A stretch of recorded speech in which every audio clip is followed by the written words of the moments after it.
Good?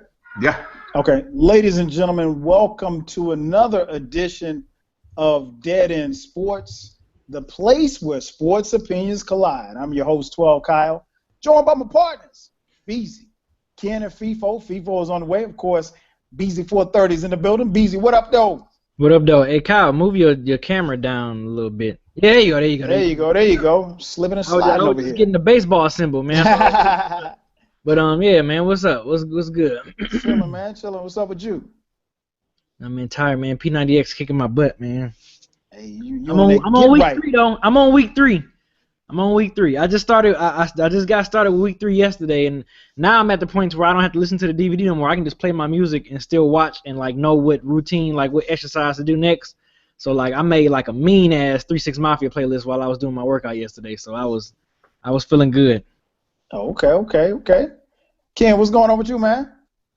Everything's good, man. Just father stuff. Just helping my kid with homework earlier, so that was fun. Same here, bro. Same here. Man, but yeah, other than that, man, and that was good, you know. But yeah, everything's good, man. I was telling somebody the other day, man, it's a whole new ball game when you're trying to teach somebody how to read. How about math? And the thing about it is you know, I'm no mathematician or anything like that, but math is easy for me because you pretty much have a solution. Like there's a way to get to the solution. So I've always kind of simplified it in my head. So imagine my way of thinking that works for me trying to teach that to him. You know, and one thing that I picked up from The Martian, I don't know if you guys saw that. No, I didn't see it. With Matt Damon? Yeah, it's actually pretty good. It's not bad, man. But yeah, he just basically said that, you know, it's a matter of just solving problems, like work the problem, and then work the next problem, and then work the next problem. And that's what I was trying to kind of get him to understand, like the way you work it, especially right now, it's just addition and subtraction. It's not going to change. The only thing that's going to change is the numbers. So I'm trying to get him to understand that concept and just to kind of work through it, and that's proven to be challenging. But I can't say this. Let me say this about The Martian, man. What's up? White people can do some amazing things in movies. They can do some amazing things in movies, man. We got a guy who got abandoned in space, and he colonized up on freaking Mars. I'm just and we had remember the what's the movie The Day After Tomorrow? Yeah. Where he walked from Philadelphia to New York in frigid cold weather to rescue his son. Get out of here, man. White man, and watch, man. Watch and see what I say, man. White people do some amazing things in movies, man. That's funny. Hey, it's the movies, man. It's the movies. Yeah, hey, we shoot everybody in gangbang, and they do amazing things. You know, go figure. All right, folks. So you guys are here. First and foremost, thank everybody for tuning in. I'm about to jump into the. You echoing a little bit. I don't know if you got your speakers up or something. Nah, I got it down. Okay. I thought that was coming through Ken. No, you good now. It sounds good now. Okay. Yeah, we got to thank everybody for checking us out, tuning in. If you haven't done so already, jump on the live stream, and I'm about to jump into the chat room. Jump into the live stream. We're being streamed right now live on the YouTube channel, youtube.com/Dead End Sports. Pretty simple. Hey, Kyle. Yeah, What's up? Follow us on all the socials, too. Look, shout out to everybody, man, that watches the show. Because we have a lot of people that go back and watch the show throughout the week. And I just want to say, man, we really appreciate that. Shout out. Yeah, I had no idea that you know, I mean, I was hopeful that people would watch it because it's long form content. But yeah, I'm really surprised, and I want to just say thanks to everybody that actually go back and watch and that care about the things that, you know, we may have to say. So shout out to y'all, man. Oh, no doubt. Shout out to everybody, man, and people who hit us up, you know, asking us stuff throughout the week and stuff. We try to in case you guys missed it, we did a show, a quick preemptive show on Friday, and then posted it immediately on the David Blatt firing. So if you didn't get a chance to see that, after you finish watching tonight's live stream, make sure that you jump over and see that that's also on the channel as well. Like Ken said, follow us on the socials. We're everywhere, man. We're in your speakers right now. Man, we got a lot of stuff to talk about, a lot of stuff to cover. Like I said, of course, I'm 12 Kyle. Ken is here. Beezy's here. FIFO is on the way. We're going to start first with the NFL championship game, man. Actually, two pretty good, well, one good championship game this past weekend and another blowout. So let's start right there, man, with the AFC, man. We had the Denver Broncos. Oh, no, you know what? Let's start first with Carolina. Let's start first with Carolina, Arizona. I can't remember. I know I picked Arizona. I might have been the only person that picked Arizona. I think everybody else picked Carolina. No, you wasn't. I was 0-2 on my picks this past. Oh, B, what did you take away from that game, man? Arizona goes to Charlotte, man, and just gets the brakes beat off of them. Carson Palmer has a Jake Delhomme type game, 6 turnovers. I think he had 4 interceptions. 4 interceptions and 2 fumbles. Yeah, 2 fumbles. Like I said, shout out to Jake Delhomme because he did a Jake Delhomme this past weekend, man. What did you take away from that game, man?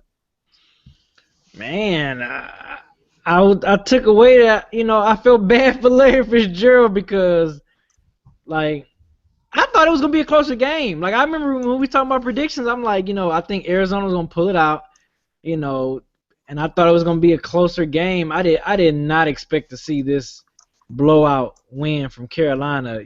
Shout out to Cam Newton and company in that defense. But, I was shocked, man. I was really shocked. 'Cause y'all know I've been high on Arizona for the past couple of seasons since last year. So, I thought they was going to kind of make it, kind of get to play in that Super Bowl. Larry Fitzgerald's going to go for his last hoorah, you know what I'm saying? But, shout out to Cam Newton. I'm glad to see, Cam Newton got the win in a very dominant fashion, so yeah, but I thought it was really interesting. I did not expect for it to be a blowout like that. I was waiting for a point to where I was like, okay, Arizona's like, just when you thought that Arizona's gonna get back and get like, one possession down, Carson Palmer, turnover. Yeah. Like it was like a turnover. Just when you thought, at least when I thought that Arizona was gonna be like, okay, Seattle came back on them, so I think Arizona about to do the same thing, and then it was just like, nope. They had another turnover. I was just like, man. So, yeah. Hey, that defense, that Carolina defense, they came out to play, man. Cam Newton, he kept those boys relaxed throughout the whole week, and I'm pretty sure he's gonna keep them relaxed leading to the Super Bowl. And they went out there and took care of business, man. I mean, you can definitely tell that Cam is out there having fun. And for him to not have some of his best weapons that's still out, it makes you wonder, like, what would happen if they had Kelvin Benjamin playing? Right. It's amazing. It's good to see, man. Shout out to Carolina for that good win, but yeah, Arizona, man, y'all just like, and it's funny because like after that game, not after, but before that game, people was like, well, I don't know, I think Carson Palmer is still, and I mean, even though it's regular season, but it's like watching that game, it's like, okay, it's like a no. How can you say that Carson Palmer had a chance, to just the way that Cam Newton elevated this team, all season long. And yeah, it's just like that game, even though it wasn't a regular season game, it was a playoff game, but yeah, it's just like it's solidified. If they didn't figure out who's the MVP yet, oh, no question. that game right there is definitely like, you know what, Cam was the MVP. I don't know when they're gonna announce stuff like that, when they're gonna announce like who's the MVP and all that stuff. I forgot. But yeah, look, shout out to Cam Newton, man. Them boys took care of business. They deserved that win. They took care of business. That's all I can say. They just went out there and played the game like they wanted to play and have fun doing it. So shout out to the Panthers. Oh, no doubt, man. No doubt. What about you, Ken? What did you take away from that game, man? I think while I had a lot of respect for Carolina all year long, as the season not all year long, as the season progressed. My respect for Carolina as a legit team grew with each week. And, there were still even points throughout the year that I kind of questioned how legit they actually were. But you know, whenever they faced a tough opponent, which was always the criticism of them, they went out and they handled their business. And you know, they absolutely destroyed Seattle. They destroyed the Cardinals, who many picked as Super Bowl favorites. Nobody really showed the type of respect that the Panthers deserve, and I think they went out and they earned it, and they made it look easy. Mm-hmm. Yeah. You know, and B's absolutely right. Cam is taking a lot of pressure off of him by having fun and enjoying the moment. Mm-hmm. I'm glad to see him do that because I remember when Fitzgerald went to his first Super Bowl, and we thought, oh yeah, you know, he'll get there again, and he hasn't been back. You know, Yeah. and same thing with Cam, man. You may get there, and this may be your only time playing in the Super Bowl. Seize the moment. Yeah, you have to. Anything could happen. So for me, man, it was just one, how easy they made it look. They were having a lot of fun, and you know that defense is just phenomenal. But I think the biggest takeaway for me has to be Carson Palmer, because he had 6 turnovers. He had a Hoyer game, and I know a lot of people are looking at this and saying, "Oh, his finger was hurt." You know, he was injured. He was this, that, and the other, and he may have hurt it before he played last week. But newsflash, he was terrible last week. He got bailed out, you know, and he worked through it. And many people thought he finally got the monkey off his back. Kind of like Marvin Lewis is having a tough time getting that monkey off his back. He gets so close, and then something happened. It looked like when that Hail Mary was hit by Aaron Rodgers. Yeah, you was like, up, here it comes. Like that monkey jumped back on, man. and Fitzgerald and Carson Palmer made a great effort to get in the ball and a good throw, and Fitzgerald did the rest, bailed him out. But there was no bailing out Carson Palmer this time, and he had happy feet, and they made him dance. They made him dab, and he didn't even want to. Yeah, it's true. You know, and that was the thing, man. And I couldn't help but think about, you know, certain players may truly not be built for that moment when there's so much on the line. And if you got a guy like Palmer who's playing with who we all think and believe is a great coach in Bruce Arians, well, guess what? He almost got Bruce Arians another L in the playoffs, and he just got him one. But you know, he still, you know, he managed to win. You know what I'm saying? So I'm looking at a guy like Palmer who can actually hold back a guy like Marvin Lewis. I mean, not Marvin Lewis, but Bruce Arians, because of his performance in the playoffs. Now, the other thing is, where do they go from here? I don't know. But that was interesting, just watching Palmer play and watching him play as poorly as he did in the second consecutive week. I expected them to play a lot better. And the other thing about the Cardinals, man, once the Panthers jumped up 17-0, we knew it was a wrap, because the Cardinals haven't showed a lot of heart all year. When they get down big, when they get down by multiple touchdowns, they have a tough time coming back. And once Carolina jumped on them, it was a wrap. Yeah, man, look, the Panthers proved all year long that they were legit. And we can lay all of the questions to rest, regardless of what happens in the Super Bowl. Now they can't go, you know, they can't get blown out, but you know, up to now, we got to say, they were the best team in the NFL this year. Oh, no doubt, no doubt. Joining us, the fourth member of the crew, my man FIFO. FIFO, what up, baby? What's good? What's good, Kyle? Chilling, man. What's up with you? Considering a new MacBook. Hey, What'd you say? You said considering a what? New MacBook. A new MacBook. Oh. You thought he said math book? I ain't know what he said. Yeah, considering a new MacBook. I turned this thing on, man. It's like, I don't know, it was just kind of tripping, taking forever to, like, you know, turn on and load and stuff like that. So It must have died out in the middle of something, I'm assuming. Okay, yeah, we just got to start it, man. We're talking about just giving our overall thoughts on the first game, or actually one of the games from the NFC Championship game between Carolina and Arizona. What did you take away from that game? Man, what the hell is up with Carson Palmer? Why he look like the Cincinnati Bengals Carson Palmer? Like That's what Marvin Lewis had, bruh. Like because all year this was a top 3 candidate for the MVP. Right. Like it was him, Tom Brady, or Cam Newton all year, and all of a sudden we get to the playoffs and you look like a scrub. I didn't get that. Maybe he was pressing because Carson has never won a playoff game before. The last week against Green Bay, so maybe it could have been pressing. I don't know, but they are predicated. The NFL is predicated on having a great quarterback to win.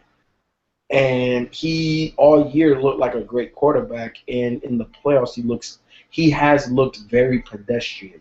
So I don't know what's going on. I don't know if it's a Bruce Arians thing. I don't know if it's the team. Maybe he's burnt. I don't know. But he did not look like the Carson Palmer of all year. And I think that was the biggest takeaway for me out of this weekend of the divisional games. This was the biggest takeaway, is why Carson Palmer looks so pedestrian. But on the flip side of that, man, who the hell can beat Carolina? Like, who can beat these boys? Because, bro, they don't put up 40 against, or 30-something in one half against Seattle, which was all of our picks to come out of the NFC. And then this week, they played against a very vaunted, Arizona Cardinals, and they made them look like a JV squad. So, look, man, I know Denver has a great defense, but if Tom Brady was able to muster up about 20 points against them, and Peyton couldn't put up more than 21 against New England, I said it 2-3 weeks ago. The champion is coming out the NFC, and I am not changing that. Carolina is the real deal. Cam is the real MVP. And you know what, man? Just like his new Beats commercial, look, they don't make no. I like that too. So if you have a problem with this man dancing on you, dabbing on you, then stop the 6'5", 250-pound quarterback. And if you can't do that, then shut the hell up. Yeah, man. One of the things I took away from the game was I think Carolina really just imposed their will, and you're down 7. If you're Arizona, you're down 17-0 at the end of the first quarter, and then the route was on. Like there was only one other point during that game where I thought Arizona might be able to get back into it, and I'll take you back to Carolina's driving, and Cam Newton overthrows his receiver, and Patrick Peterson gets the interception. Now, Patrick Peterson takes off, and he's got nothing but green grass in front of him. He's got blockers. And lo and behold, Ted Ginn of all people, Ted Ginn, who we have said is probably not better than the 4 of us playing receiver in the NFL. But Ted Ginn runs him down, makes the tackle. The next play, Carson Palmer throws another interception in the end zone. And that was it. That killed any little bit of momentum that the Cardinals had. I think Carolina, and we're going to give our predictions next week, so you guys tuning in for predictions or whatever, we won't do that until next week. We'll break down the game more, but just right now, I think the thing that you have to look at, not only is Cam Newton the MVP, I think there's something to be said for what he has done and what and keep in mind, like BZ said before we got started, he's done this without his best receiver, and that's Kelvin Benjamin, who's out this year with an ACL injury. I mean, he's done it, and he's played within the confines of the offense. And I think the thing that you have to give Carolina offensively credit for, Mike Shula, the offensive coordinator, is that they didn't put Cam in this offense and said, okay, hey, you go do this, you go do that. They found what works well for him, and they structured an offense around him. And he's got Olsen. He's got a very good tight end in Olsen. He's got some good running backs behind him. And one thing that Carolina does better than anybody else that I've seen this year is that they keep you off balance. they really keep you off balance. And what happens is that when you get 3rd and 4, 3rd and 5, Cam gets in that shotgun and he goes to give it in that fullback and he pulls it back out. You don't know if he's going to keep it or if he's going to run it. I mean, Cam Newton gets you 5 yards. He's going to get you 5 yards. So if you can't keep them in 3rd and long situations, you're going to have a hard time beating Carolina. And I agree with FIFO. I said that the winner of this game would be the team that's going to win the Super Bowl, and I stand behind that. I think their defense is going to, I mean, their defense is one of the best defenses we've seen in the last few years. And, again, one of the biggest things I take away from this game is just Carson Palmer's ineffectiveness. And I heard Joe Buck and Troy Aikman, making excuses, talking about his finger. Man, it wasn't his finger. That defense, I mean, they just wrecked shock on him. I mean, there was nothing that he could do to make things any better. And at one point, he just had this look on his face like, there's nothing I can do. I mean, and Carolina, they put a little bit of pressure on him, but he had clean pockets. He just couldn't do anything with it. And his receivers were getting open, but he was shell-shocked. And, we kind of saw something similar happen to Russell Wilson the week before. And when this defense is playing like that, there's nothing you can do. There's absolutely nothing that you can do because at that point, you're at their mercy at that point. And you know what, Kyle, just expanding a little bit on what you're saying, your point. I think that Shula, what's his first name? David Shula. David Shula. This offense that they have Carolina in, I don't think I've seen as many exotic run schemes. They keep you off balance in the run game. There's not many teams that can do that. Yeah, there's a lot of teams that have 2 backs, but it's typically the same plays, different type of running back. With what Carolina does, sometimes they have 2 running backs back there at the same time, plus Cam. Cam does not always slide. He is going to lower the boom or dive head first before he's going to slide and just give up himself. And with the type of runs that they have, it almost makes it impossible to stop the pass because Cam is not just a mobile quarterback that wants to get outside of the pocket and make those throws. He can sit in there in the face of these linemen and make dart throws downfield. He can get out of the pocket. He can run you over with his shoulder. This right here is the perfect storm. And I don't think anybody in the NFL this year was ready for it. I wish that they actually had a little bit of a tougher schedule for us to actually be able to gauge. And because whenever you have a dominant team, you want them to play against the best competition. Right. Kind of sort of like San Antonio and Golden State last night. You want to see that.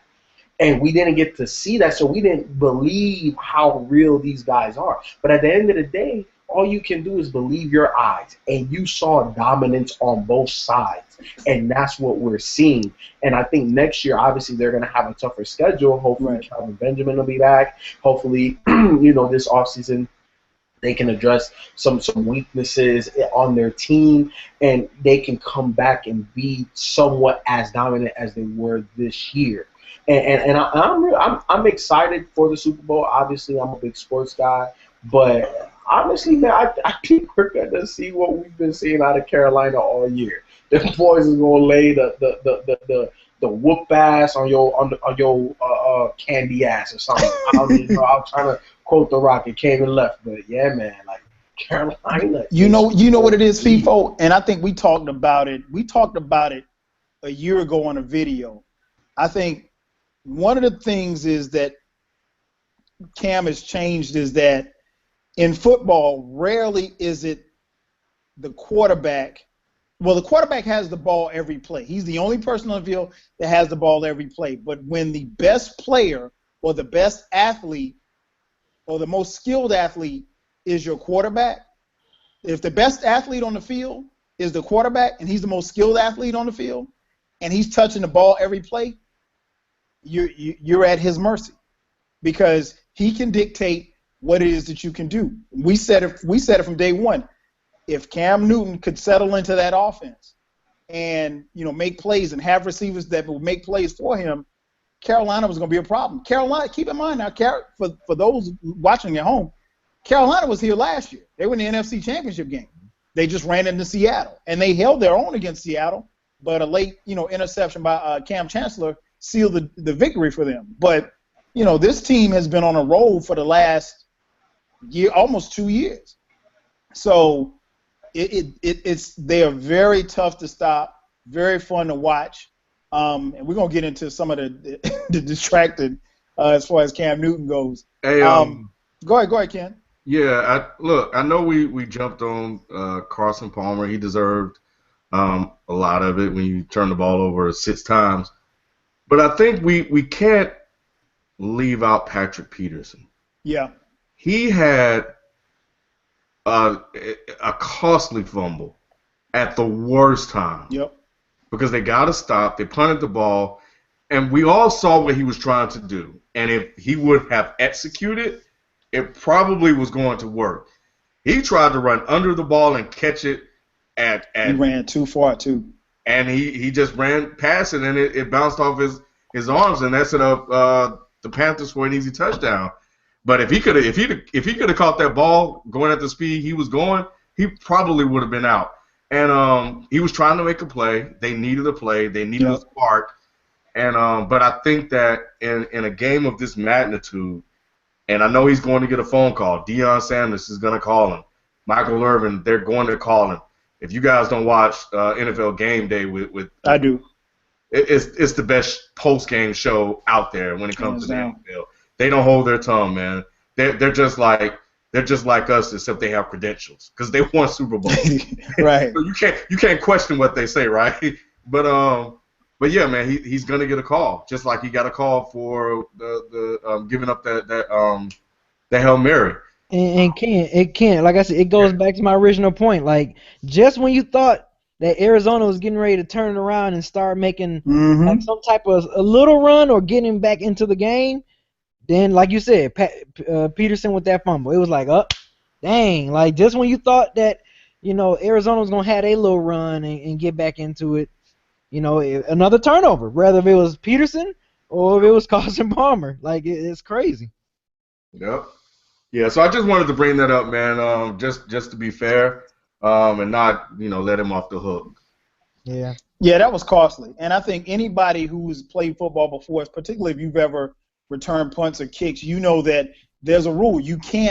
There's nothing wrong with getting a head start, but either one or two things. He had a long way to go to get that ball. He would have been better served to just let the ball hit the ground, maybe play it off the ground or just let it go, because what happens is that when you go that far to get the ball, you either lose momentum or sometimes you lose sight of actually where the ball is, because also you know that you're coming up and they're coming towards you. So when you catch that ball, 9 times out of 10 you're going to get hit. Now, like you said, Ken, he had green field ahead of him, but unfortunately you got to catch the ball first. Yeah. So I thought that was a huge turnover. But yeah, we'll see, man. And again, like I said, next week we're going to break it down.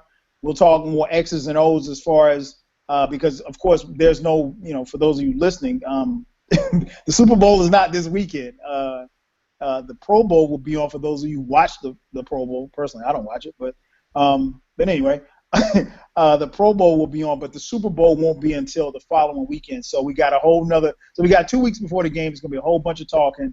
Of course, you're going to get the real scoop right here on Dead End Sports. So we'll break down next week the X's and O's, give you our predictions, and tell you, who you should put your money on.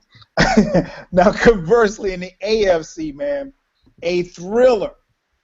Tom Brady goes down to Denver and almost pulls off an incredible victory. But Brady left the game battered and bruised. Peyton Manning rides off into the sunset, more as a game manager than a gunslinger.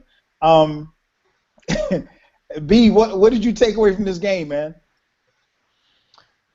That I guess I just realized that the Patriots' offensive line pretty much sucks. Yeah, they were terrible. I'm actually surprised that the Patriots had such a good season as they had with that offensive line just looking either that or just Denver's defense was just clicking on all cylinders. I don't know which one I can really give credit to because Denver defense, them boys look like they look like they wasn't being bullied. You know what I'm saying? Like they was doing a lot of bullying on that field. And like I said, I don't know if I want to give more credit to Denver's defense or just the how slacking that Patriots offensive line looked, because Brady, I think he rushed it like over 18 times and got dropped 13 times. Yeah.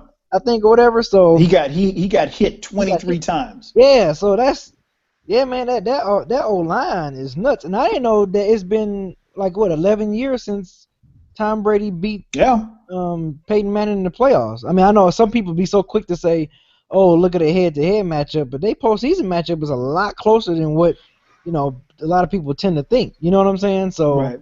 But yeah, I thought the game was good. Like like when that game was off, I was like, okay, we about to really be in for hey, I said NFC. The same thing. I thought we were gonna get a great game. I was like, man, we really about to be in for an NFC game. But we know how that went. But yeah, that can't. When they got the touchdown, I'm like, oh, it's coming down to this 2-point conversion, and we gonna see what they're gonna do it. But I'm glad they came down to a final play like that. It was good. It was for it to be a Tom Brady versus Peyton Manning type of, how the media, how they do. They're gonna always hype that up. But I think it lived up to the hype. But look, there's another game I called wrong. Like I said, I was 0 for 2 this weekend, man. I both had Arizona and Patriots winning this weekend, and I was wrong. But yeah, I did not see how Denver had like a midway stretch in the season. We was questioning like, is Denver really gonna be, they're gonna be a playoff team, but are they even gonna be fighting, like getting, going far in the playoffs? And for them to be reaching the Super Bowl, yeah, I mean, hey, Peyton Manning did a great job managing it. I see Thomas and them was finally, catching balls and wasn't dropping like crazy against the Steelers like they was the previous week. But yeah, man, I thought it was a really good game. I'm glad I was at the edge of my seat watching to the very last play. That was a great first game. That was a great first game that had me like, wow. So yeah, but yeah, definitely I was really surprised looking at it. I'm like, how the hell the Patriots have that type of record with that offensive line? So they was exposed, and you saw what happened. And they need a run game. They need a run. They really man. They had Steven Jackson out there running, man. Steven Jackson's 85 years old. They was missing Lewis a lot. They was missing him a lot, man. And I think Blunt too. And LeGarrette Blunt's Blunt's out too. Yeah, so they was missing their running game, because I think life would have been a little bit more easier for little bit more easy for Brady and company if they was able to run the ball effectively. And that was bad. And it just exposed. That's one thing about the postseason, man. In the NFL, if you have flaws on your team or something, you got to stay in your coaching job, because it will get exposed quick. And you know what? I don't know if you saw this, B, but the Patriots actually fired their offensive line coach today. Oh wow! Yeah, I mean, look what. Damn, they fired him. Really? That was quick. Look, bro, you got to go. You got to go. Ken is swinging at the screen. Wow, that's crazy. Yeah, man. Yeah, whenever your quarterback get hit that many times. You know what else, B? We jinxed. I forgot to mention, we jinxed Larry Fitzgerald too by those drops. We sure did. Like, man, Fitzgerald had like 2 or 3 drops during the game. That impressive stat line, I was like, he dropped like 2 or 3 passes. Like, I mean, good passes. I was like, oh man, I jinxed him, man. I shouldn't have posted that picture. That was crazy. FIFO, what did you take away from Manning versus Brady? I think it was 17, whatever it was, for the AFC Championship game. It looked like, I heard earlier in the week that, Peyton Manning looked like he could be Tom Brady's dad, and he sure played like it. It's so crazy that both of these guys are almost 40 years old, and Peyton just honestly looks like somebody that is literally in his last year in the NFL. He's literally in his last year. So Tom Brady, I think what I really saw in that game was really how vaunted that Denver defense is. And realistically, if they didn't have this defense, they wouldn't even be in the playoffs. Because we saw from the beginning of the year, Peyton Manning was not the same Peyton Manning from week 1. We saw that. Mm-hmm. And we haven't seen anything like the Peyton Manning that we know of all year long. And I think that it has been accentuated since he got injured and he has come back because he is a game manager. And with that title against the team that they're about to play, I don't think that they're gonna win. And watching Tom Brady and the New England Patriots, it just shows how resourceful they were. Because realistically, if they would have kicked the points, they would have won the game at the end. And they were still in this game against the #1 defense in the league with no run game, no nothing. And it just shows how much of the system, you know what I'm saying, it makes them great. But watching Tom Brady, man, this man looks like he got another 5 to 8 years in the league. He really does. He still has the long ball. He has the weapons. He's still accurate. He still has enough oomph on the ball when he throws it that when I was watching this, I'm like, win or lose, this is Peyton Manning's last year. And Right. even if he comes back, it's not going to be good. It is just not. So I felt kind of sad in that regard, but I was happy for Peyton that he's actually going to be able to compete at the highest level, hopefully in his last year. But yeah, man, Tom Brady and them boys, they're going to be back. They're going to be in the AFC Championship game next year. And Peyton Manning just needs to call it a career. No doubt, no doubt. What about you, Ken? What did you take away from this weekend's game? Oh, it was the best weekend ever, man. I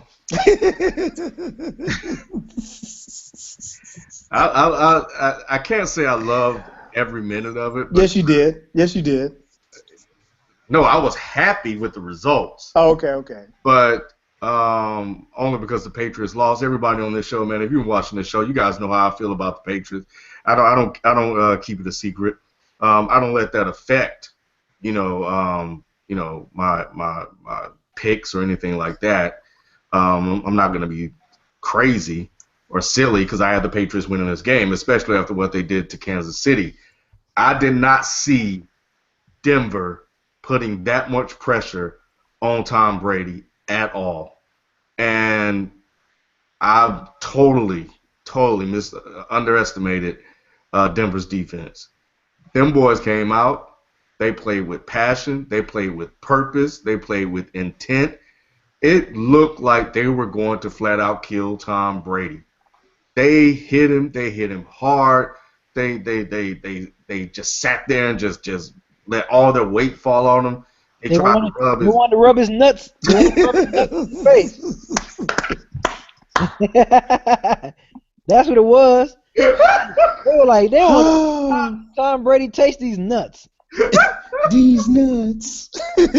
Oh man, they were on him, man, and so that defense was far better than I even imagined, because I didn't see that at all, and they played a great game, but the thing that concerned me the most reared its head in the second half. Denver could not do anything on offense. Right. And they missed a great opportunity to really kind of almost put the game away with the way the defense was playing, but they had to settle for field goal because Peyton Manning missed the throw, which he's done over the last couple of games. But, all credit to the defense. They got the job done, and they managed to do and they did whatever it took, man. They beat the Patriots twice this year, which is a feat within itself. But I got to say this, man. Look, man, Tom Brady had me worried the whole game because you just knew that he was coming. You just knew that lead was not safe, and as somehow, some way, they were going to pull it off. And oh my God, that was the last thing I wanted, because the last thing I needed to hear was Skip Bayless. First shout out to Dart Adams and Ryan, man. They're from Boston, man, and understand that their connection to the Patriots is far deeper than Bayless or anybody else that appreciate Brady as a fan. I know the loss hurt for them a lot more than other people, I wouldn't imagine. So this really isn't toward them. I haven't liked the Patriots since Bill Parcells left. That's how long it's been for me. It's not like I've always hated them. But anyway, but yeah, man, Brady, man, you just knew it was going to happen. And I agree with I think people or you said it, Kyle. If they would have kicked field goals, they would have won the game. They were only down 8. Mm-hmm. Field goal, then you got it back, and then field goal again, and then you got it back. You would just need a field goal to win, and they were right there. But the defense stopped them twice on 4th down, and Chris Harris made a great play. Hell of a play. Yeah. But I have to highlight real quick 2 moments in the game that I still think about that were just out freaking standing. That 4th and 10 throw to Gronk down the middle of the field. Perfect pass. Great catch. And I sat there and I'm like, first of all, I knew they were more than likely going to pick it up because they only needed 10, and the Patriots have a tendency to do that. But when I saw Brady just throw it downfield, and I'm like, oh, man, he's going for it. And if he's going for it, somebody has to be open. Nah, man, he threw him open. That throw. Yeah, he did. That throw was fantastic. And the second one, man, and you guys probably already know, that touchdown pass to Gronkowski, I still don't know how he caught that ball. I mean, when he caught that ball, I was like, you got to be shitting me. I said, only the Patriots. Yeah. Hey, that's when you thought Brady had another trick up his sleeve. I thought this was it, man. I thought they're gonna get the 2-point conversion. They're gonna go in overtime. They're gonna win, and everybody's gonna talk about Brady's greatness. And there wouldn't have been anything I could say, man. I don't question Brady's greatness. He's a great quarterback. And he proved it, last weekend. He's a great quarterback because I'm waiting for him to be great again, and he did. And he almost pulled that out in spite of being hit after hit after hit after hit. Shout out to Brady, man. I gotta give him props, man. That was one hell of a game. That was one hell of a 4th quarter. That was very impactful, and he almost did it, man. But you didn't. But you didn't, and you at home, and I don't have to sit here and listen to the narrative. Oh, they want to go and win the Super Bowl and get the Lombardi trophy and rub it in Goodell's face. I don't have to hear that shit anymore. Right. Over. I got to sit here and listen to this Peyton Manning crap about going out on top like he John Elway. That's going to be just as nauseating. Oh, my God. I just, Deflategate was one thing. It's over. Finally, it's officially over because they're out of here. And the other thing, and this is the last thing I'm going to wrap up, I thought it was interesting that Belichick lost off of an extra point rule that he advocated for. Right. Because he knew and know that kicking in cold weather, and I heard this on Bill Simmons, that kicking in cold weather in the North is a little bit more difficult for teams that don't play in the North. So it would have, of course, given them an advantage. Go figure. That's the Patriots for you. But it was great, man. I enjoyed every minute of it, man. It made my Sunday. Hey, Ken. What's up? Didn't this round of the playoffs feel like just overall out with the old, in with the new? Oh, no question. That was the overall sentiment that I felt. I hope so. Yeah, I hope so. I think we're seeing a change in the guard, people. I mean, I think, we're not seeing the same old teams that we used to see in the playoffs. I think this game was, and I tweeted out, I thought that the Carolina-Arizona game was going to be even better. Incredible finish. First and foremost, man, and I don't do this a lot. Let me give Tom Brady and Bill Belichick, much props. They get props, if for no other reason, coming off of Deflategate, which I think Brady had something to do with, but that's my personal opinion. Coming off Deflategate and then having the kind of season that Brady had was phenomenal. And when you think about it, New England was down to like their 4th and 5th string running back. I mean, New England had Steven Jackson in the game. Steven Jackson played here in Atlanta last year. I mean, like he was unemployed for like 12 weeks. So like when you're at the point where you're picking up guys off the street, guys was at the Y 2 weeks ago, and still making things happen, you got to give them props. So I will give New England props for making and winning the Super Bowl last year, going through Deflategate, putting all that stuff behind them, and then, coming out and having the type of season that they had. So I got to give them props for that. However, I was happy to see them lose because I'm the only one on here that picked Denver. I picked Denver strictly on their defense. I thought that their defense would be able to put some pressure on Brady. I did not see happen. I didn't see what happened Sunday happening. I mean, like, if you go back, and I watched a little bit, the game was on, and you'll see it again on NFL replay. It was on NFL replay late the other night, and I was up watching it. I mean, Brady was in the shotgun, and I don't know who his left tackle was, whoever the guy was supposed to be blocking Von Miller. Von Miller was 3 feet past him before he got out of his stance. I don't know if it was Brady couldn't change the cadence or Von Miller was just that fast, but the pressure, I mean, like, I can only think of maybe 3 or 4 passes that Brady threw where there wasn't somebody in his face or he didn't have to scramble. I mean, he's not the most fleet-footed. I mean, like, he had like a 15-yard run and Manning had like a 15-yard run in the game, and those were the longest runs of the game. And those by far were the slowest runs you ever want to see in a football game. But I think that defensive line, man, and that's the thing that was so impressive is that they didn't need to bring a lot of pressure. They used 4-man fronts. And you got to give Brady and Gronk credit because, I mean, Gronk was getting triple teamed. And, Ken, you're right. That throw on 4th down, I mean, Gronk wasn't open. There were 2 people on Gronk. He was not open. Brady dropped back and said, you know what? I'm going to put it in a spot, and I'm going to trust Gronk to go get it. He did. And I give them credit for keep fighting. I give Denver even more credit for coming up huge on 4th down, 2 huge 4th down stops, which takes me back to the decision to go for it on 4th down. And I want to get you guys' opinion on FIFA. You touched on it a little bit. Do you kick the field goal at that point? Because I think it's like 5 minutes left. Do you kick the field goal or do you go for the 4th down? I think it was like 4th and 1 or 4th and 5 or something like that. Do you go for it there on 4th down or do you kick the field goal and take the points? And that's okay. When you're playing the number 1 defense, I say just take the point. Score as many times as possible. So for me, I'm saying take the points. That's a little bit in hindsight because me as a coach, I'm gonna be aggressive and I'm gonna go for it because they are the number 1 defense because they have been getting that type of pressure on Tom Brady. You want to maximize the amount of points that you get. So I get it. But, going into this game, I thought, you're going to have to slow down Tom Brady at some point in time. And they did that from get-go.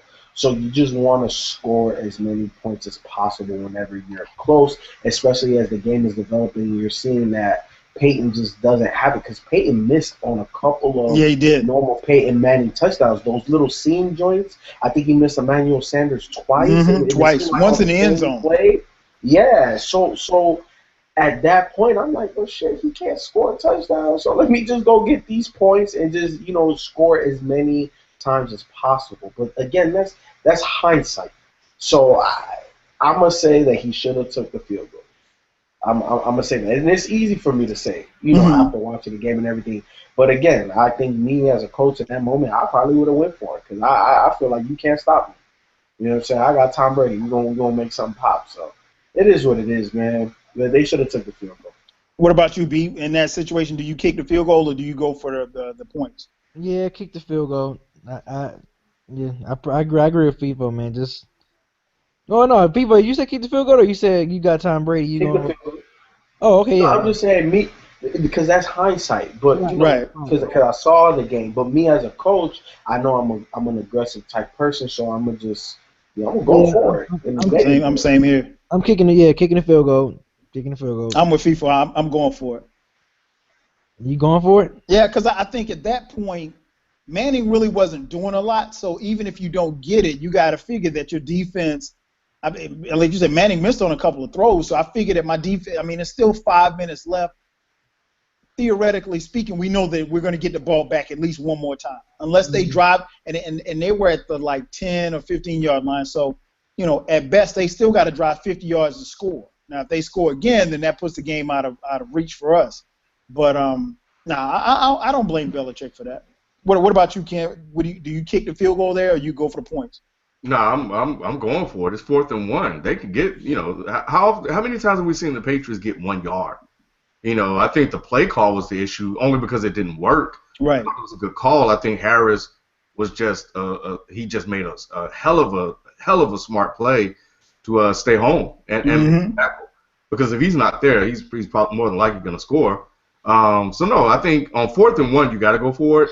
4th and 6, I think at that point you take the points and try to use your timeouts, the 2-minute warning, and get the ball back.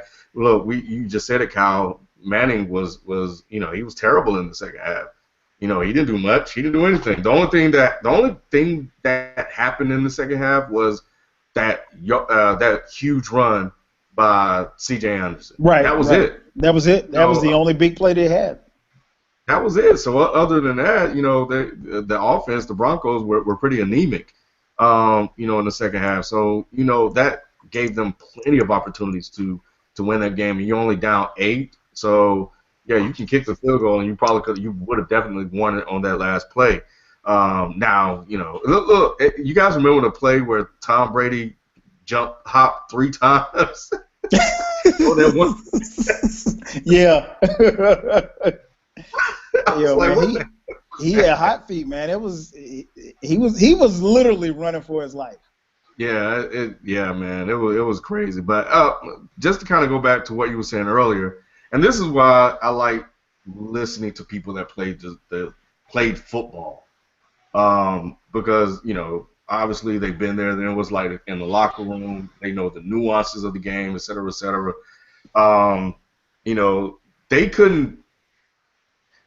Part of the reason why Von Miller was able to get back there that fast, outside of the offensive line finally coming apart, was the fact that they couldn't go to a silent count.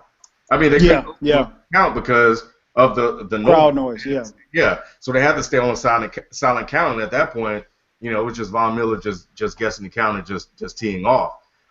If the game was obviously, of course, in Foxborough, it would have been different. And for everybody that wanted to give Belichick props for tanking on purpose, it didn't work. It didn't work out in his favor. And if that was indeed what he actually did, we don't know that true. But there were a lot of people bigging him up for that. And if he did that, it went against him, in this particular game. And but again, man, like you, Kyle, you got to give them a lot of respect. For more than half of the year until they started to get hurt, they were, right there with Carolina. As a matter of fact, before we really knew Carolina was legit, they were the best team in the NFL. And injuries happened. The offensive line was already, a nightmare. But Brady got a lot of props for winning with that offensive line. So now the offensive line, fall apart, and now we're going to talk about the offensive line. I'm not one to necessarily. I don't, and somebody mentioned it in the chat, and I can't remember who it was, but I don't think you can make the offensive line a scapegoat because this offensive line is held up all year long. I mean, now they've moved a lot of guys around. I mean, I think they've had more offensive lineup changes than any other team in the NFL. But no, face it, the better team won. I mean, call it what you want. There's some sad and hurt Patriots fans, but hell, at this point of the season, everybody's sad and hurt because there's only going to be one champion. Yeah. So, I mean, it is what it is. If you're a Patriots fan, I mean, you're not going to get a lot of sympathy from the rest of the football universe. I mean, you got 4 titles. So it is what it is. And I mentioned earlier, we're going to next week we'll get into the X's and O's, the breaking down. I really want to, pick you guys' brain as far as, the keys to the game and what, possibly what kind of shape we will see Peyton Manning in. Of course, that'll be next week right here on Dead End Sports. So we're going to flip it over right now, talk a little. We're going to flip the tape over to the B side. So we're going to the B side right now for all you old school heads. NBA, man. We talked, and if you didn't get a chance to check it out, we talked the Cleveland Cavaliers on Friday as they removed David Blatt and fired him and uplifted Tyronn Lue. to head coach. But last night, man, it was the game that we've been waiting on. We had it circled on our calendar. Fortunately for us, the game was played last night, so we had a chance to talk about it tonight. Spurs and Warriors, man. The San Antonio Spurs went to Oakland to face the defending champion Golden State Warriors, and they got my First off, Kyle. Yes, sir. Look, Ken, who's the real MVP? Say it. Say okay. It. When have I not said it though? Say it. Say no, it. Who's the real MVP? I just want to hear you say it. MVP. Okay, and he shut up. He shut all of your ideology of shutting him down up. All the way. No, wait, I don't know. Claw on him. No. Run him off the 3-point line. No. Ask Patty Mills that he's still spinning around. How you shut this man? You can't do it, Ken. There's no way to shut down the real MVP. How many points? Yeah, what? 37 and 26 minutes and didn't play the fourth quarter on your boy the Claw. He does that all. Oh, he didn't score all of that on Kawhi. He not all of it. Okay. But he messed that boy up though. He had 10 before Kawhi even got on him. He scored maybe 5 points from Kawhi Leonard. All right, so let me break it down for like 1-3. Let me break it down for those at home listening that didn't get a chance to see. Like I said, the Golden State Warriors hosted the San Antonio Spurs, the two best teams in the NBA, best records in the NBA, and the Warriors win by 30. So over the last 8 days, the Warriors have defeated the Spurs by 30, the Cavs by 30, and the Bulls by 30. Steph Curry, and last night Steph Curry had 37 points, 5 steals, I think 6 assists. He was everywhere. I mean, they couldn't stop him, like FIFO said. He played like an MVP candidate. At one point last night, somewhere in the second quarter, Greg Popovich decided to switch and get Tony Parker off of Steph Curry and put Kawhi Leonard, who is the reigning defensive MVP, and Steph abused him. Draymond Green had a solid night last night. Didn't really get a lot from Klay Thompson and Harrison Barnes, but Livingston was big off the bench. And LaMarcus Aldridge, surprisingly. Of course, I'm sorry, I forgot to tell you guys in case you didn't know, Tim Duncan did not play last night. He was resting a sore knee. He has missed the last. Wouldn't have made a difference. No, he would have just been there. Wouldn't have made a difference. So, having said all of that, I'll start first with you, Ken. Ken, give us your thoughts on what happened, what you saw last night, because we all watched the game. All right. First of all, look, man. I expected the Warriors win. They're at home. I expected them to win by 15 or 20 points, so the game kind of went. So you expected a blowout? Yeah. Okay. Look. Here's the thing. When you saying that now. No. Listen. When you get on, should have had a pre-show. When you get on the Warriors' radar, and when people start talking about you as a Warriors killer, as a threat, as a means to dethrone them, they get up for those games. They heard all the talk about the Spurs. They heard all the talk about the Cavs, and they were out to prove a point. They played with far more purpose and intent than the Spurs did last night. So for me, that was the first thing. So I had a feeling, especially when I saw I was at home, that the Warriors were going to come out and they had a point to prove. And they did. And they proved a point to a lot of people that right now they are the best team in the league. To me, what I saw was, first of all, LaMarcus Aldridge. Let's go ahead and get him out of the way. 5 points. This is what you're going to get from him. He's not built for these type of games. He has done this throughout his career. We've seen him in Portland. LaMarcus Aldridge tends to struggle in games that matter. That's why Damian Lillard was the guy that they decided to keep. Come on, FIFO. You can't tell me that you saw a different LA than I did in Portland all those years. All I'm saying is that when LaMarcus finally got Damian Lillard and they was making some playoff runs, Was this not the same LaMarcus that torched those same San Antonio Spurs for like 40, almost 50 points and only missing like 5 or 6 shots from the field? Is that the same Lamar? No. Wait. Because once he got Dame Lillard, he was showing up in every major event. Every major game he was there. It was Damian Lillard. Anyway, look. All right, Ken. Mark is not built for this, so I think they're gonna have to play because West was out there throwing elbows. Yeah. West was doing what he do. He's out there throwing elbows. I would love to see a David West and Draymond Green fight. I would pay for that.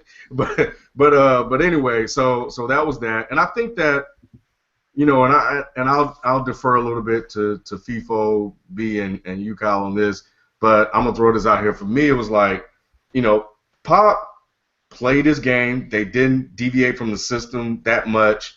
I think the Warriors may have shown their card, the backdoor cuts. You know, the three. We already know they're great on the 3 points. I don't know what else the Warriors could do offensively that could switch things up. That may catch the Spurs a little bit off guard. So I think they got good tape on them right now to kind of coach them for the next game. We'll see. We'll see how that goes. I want to get to Kawhi Leonard because I've been talking about Kawhi Leonard since this whole thing started. Kawhi Leonard look, the Warriors were 9 of 10 on Kawhi Leonard. It just wasn't Steph Curry. And Steph Curry had 1 or 2 or 3 good plays on him. You know, it's not like he went out there and torched Kawhi Leonard for 37 points. All this stuff that people are talking about, like Kawhi checked him for the whole game. The man had 10 on Parker. He finished like with 15. I think he scored like 3, and then he got 2 on Patty Mills maybe. But he wasn't out there cooking Kawhi Leonard. Y'all tripping with this. He out there just cooking. He turned them around at times, but it's basketball. We know that's gonna happen. Ken, you saw the clip. Whoa. When you are a perimeter defensive player of the year, you're not supposed to get turned around like that. Number one. Number 2. You saying it can't happen? I didn't. Who said that? I said you're not supposed to. But it can happen. It can happen. Of course, it can happen. But when you are the best defensive player, and we know that this matchup is coming, right? That it's not supposed to happen. Not the way that we've been building up the San Antonio Spurs defense. Not the way we've been building up the claw. Not the way. At the end of the day, everybody Delhi defends Curry better than. Oh Lord, there they go. Yes, he does. Yes, he does, because that's what Delhi's a guard. Kawhi's not a guard. Kawhi can't guard this man the whole game, or he's gonna get cooked for 37 the whole game. He can't guard Steph Curry for the whole game. He can guard him in spurts. Right. I agree with you. Throw at him to switch it up. And that's the thing, Ken, that I always try to tell you with superstar guys. You can't shut them down. You can't, most times, depending on who it is, slow them down. What it is giving them different looks so that they don't feel comfortable throughout the game. And for Steph Curry, it don't matter who guards him, dog. Beyond half court, he's in range. Well, I agree with that, but I still think he was there with Curry. It took Curry a second. And then, look, man, we all know that it took Curry a second to do what? To get to the bench in the fourth quarter? To figure out the defense. When I was watching it, he was with Curry everywhere he went on the field, and they also kind of switched off on him too. They kind of whenever Curry, went to the other side, they kind of did. Anyway. Team defense. I agree with you. I don't think they should have played Kawhi on him the whole game. I think you played the card, but I also think that it's probably Kawhi learning how to check Curry also as well. I don't know. But look, everybody had a game last night. Like I said earlier, they were 9 of 10 against Kawhi Leonard. Everybody scored. That whole team was on. It was just their night. We didn't see. Look, we already know the Spurs. This is why I disagree. It wasn't just their night, Ken. Every night is their night. Every night. Every night. That's why I said the one word when I watch the Warriors play, the one word that comes to mind is onslaught, because it's like this. It's going to happen.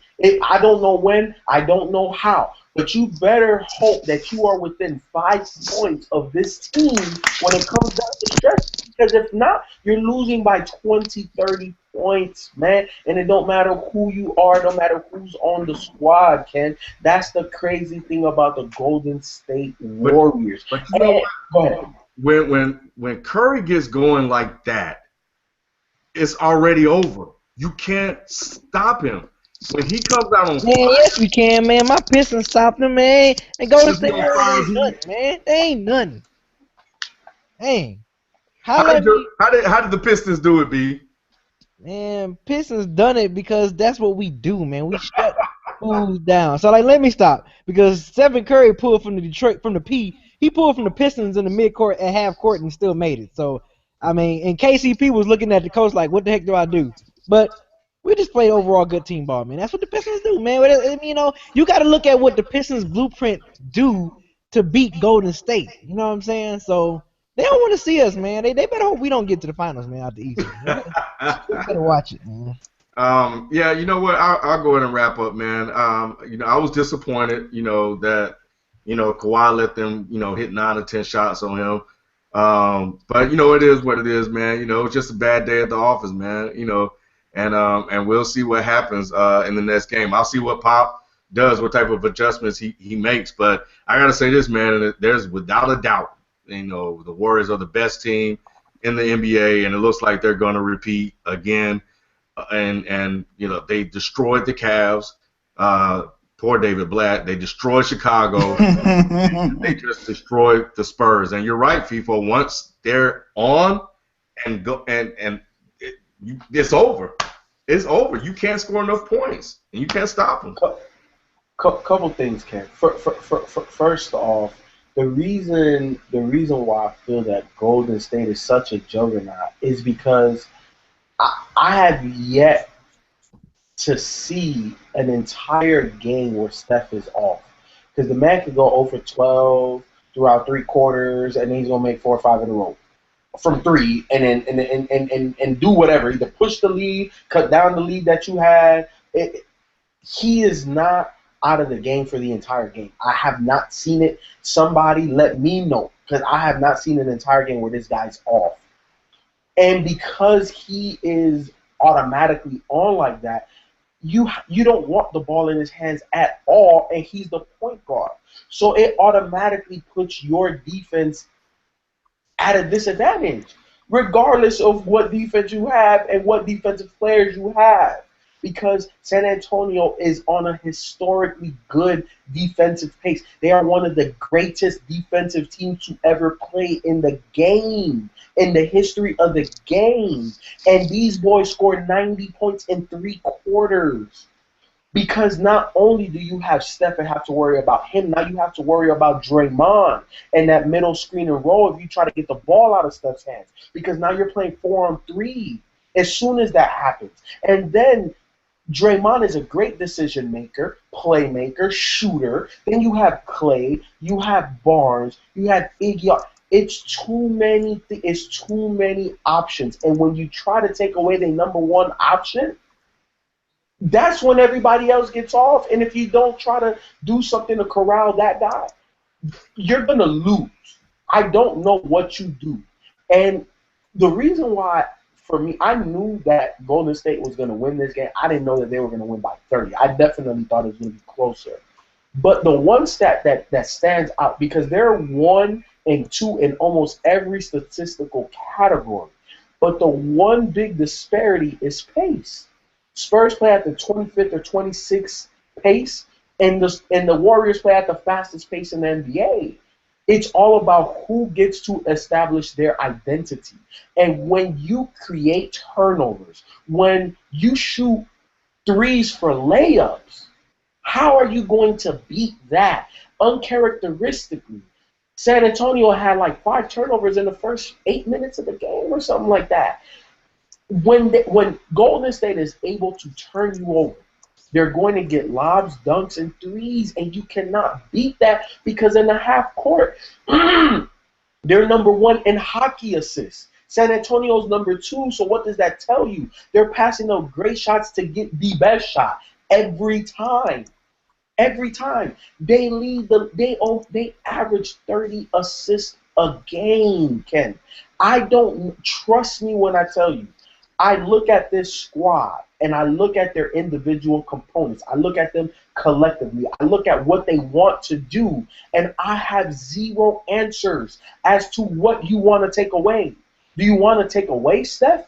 Because that leaves Clay, that leaves Harrison, that leaves Draymond. Like, what do you want to take away? Do you want to run them off the three? What do you want? Because they have a counter for everything. You want to go big, they'll go small. You want to go small, they'll go big. It does not matter with them, Ken. They are the perfect strategy. I got the perfect strategy. Let Steph score 80. Shut everybody else down. You can't do that. Yes, you can. I think they can. I think somebody. I think that can. I think that can work. I think that can so let me. Okay, so what you're saying is guard Steph Curry one-on-one all game. Yeah. So what are you gonna do off a pick and roll? You're gonna go under. You're gonna go over the top. You're gonna double. What you gonna do? The picks are mean. I think that's another thing. Those they have some. They set some great picks that get them a lot of open looks. But I think if you shut them. Well, first of all, Klay Thompson going to shut himself down. But if you shut down Draymond Green and everybody else, I think you get a shot. But Ken, how do you shut them down? Because shutting everybody. Okay, but Ken, my question is this: Steph Curry is the point guard, and he controls the flow of the game. If he comes down court, right, obviously they're not going to play one-on-one basketball. He's going to run around. Draymond's going to handle it. They're going to set picks. So what's your philosophy? Like San Antonio, Greg Pop, when Steph Curry ran around the court, he switched. He didn't leave that guy trailing him because then he gets wide open shots. So he was switching and having everybody communicate, right? Obviously that didn't work. When Steph has the ball and they run pick and roll, what's your philosophy? Are you going to double team the ball? Are you going to go under the screen or over the screen? Because you go over the screen, Steph is going to beat you to the basket. You go under the screen, we know what's going to happen. You know what? No, I said to hit the floater. Go hit the floater. So what is your philosophy is my question. Because there is no philosophy. Because Pop couldn't get it. If Pop can't get it, if Pop can't slow down Steph, and I'm telling you, nobody's going to slow down Steph but himself. They are not losing. So you don't think Pop can figure this out? No. Because of the pace, because of the turnover. Now here's the thing. If San Antonio, and in this last game, Tim Duncan wouldn't have done nothing. But if you're able to control their pace and able to control your own turnovers, San Antonio has a chance. Right. But that's about it. But you're not going to stop Steph.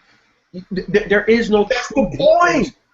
That's my point, Ken, is that they're going to win because you can't slow them down. Don't let everybody else get off. If you're not going to stop Steph. But Ken, that's the problem. When Steph goes off, it allows everybody else to go off. I think people overreact to Steph, man. I'll let him get 80. What do you mean overreacting? Overreacting in what way? There has to be some type of. Because they're either trying to trap the pick and roll and force him out, mm-hmm. and all of a sudden he's a great passer, so he's going to pass the ball to whoever's open. Then the ball's going to start moving, and then that's going to be an easy shot. I think you just guard Steph one-on-one, let Steph jack up 23s like he's probably going to do. But Ken, he's a smarter ball player than that.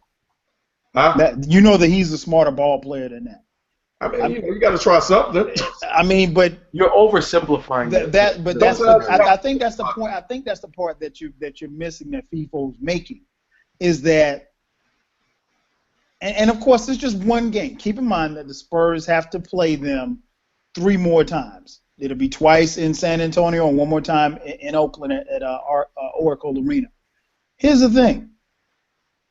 There's only but so much you can do. And I agree, and I'm with FIFO on this one. I don't know what you were looking at last night, Ken, but the pace.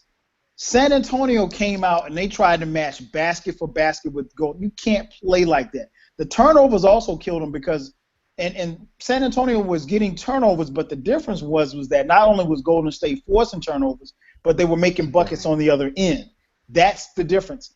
This game went from 6 to 16 to 25, like within a matter of minutes. And that's what Golden State does. And unlike any other team, and we have yet to see it, though, this season, But most teams in the NBA, if you get them down 25, it's game probably over unless it's the first half. Unless you the Pistons, you know. We beat them by all playoff teams can come back from 20. Yeah. That's 3 stops and 3 scores. That 20's but here's the thing though, Ken, and this is what I see. And the person we haven't even talked about yet is Draymond Green, who's again incredible with what he did, and he neutralized LaMarcus Aldridge. I think Aldridge had a bad game, but a lot of that had to do with Draymond. I think the problem is that, and I threw it out in the chat room, and I don't think anybody even answered me. In a 7-game series, and of course, again, the one caveat is that this is only one game. But in a 7-game series, you ask, could Pop figure it out? Yes, I think Pop could figure it out. But in 7 games, can you beat Golden State 4 times? I don't think so. Not by what we've seen. I mean, they've obliterated 2 of the best teams in the second and third best teams in the league, and then another damn good team in Chicago. I mean, by 30. This is not like buzzer beaters. And I think as strange as it sounds, Ken, I don't think you've given Golden State as much credit as you should be. But I thought they were incredible last night. They were going to win by 20.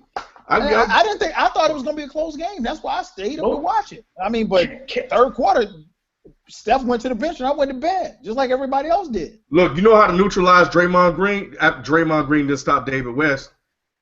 He didn't do that. But here's the thing, though, Ken.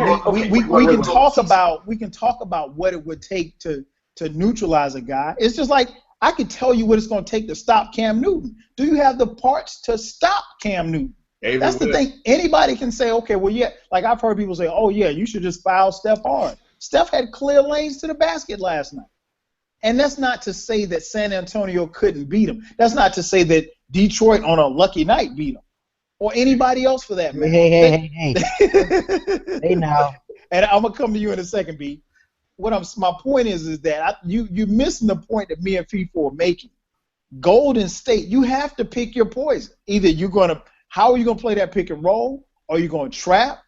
And what are you going to do with Draymond? And then another part that nobody even talks about, we talk about it amongst ourselves, when they go to that bench, it's matchup problems. Livingston's 6'7", 6'8", and he's got little ass Tony Parker on him. He's just turning around baseline jumper on him.